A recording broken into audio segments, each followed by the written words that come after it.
ang tanong, naalala niyo ito? Malamang hindi kasi gumagano kayo during that na napakikip ko. Gusto niya lumising. Diba? Antok na antok, pero normal naman yun. During pag-recruit talaga normal yung tinatawag na antoking. Diba? Kahit kaya magaling yung instructor, magaling sa motivation, magaling yung methods of teaching. Talagang recruit, talagang puyat talaga yan, di ba? Puyat na puyat. Okay, mental capabilities, this is your first subject, di ba? Dahil kanina nakapos na yung orientation from rule number 1 to rule number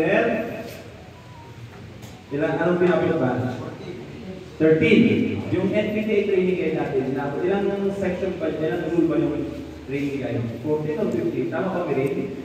14 or 15? 15. Kasi hanggang 13 nandun ang sa tinatawag na hours and decoration. Kanina, na-orientation yung admin. Makikita natin yung personnel natin. Yung personnel, from big training na pa down to the lowest ranking personnel. Then after the admin, ano yung lecture?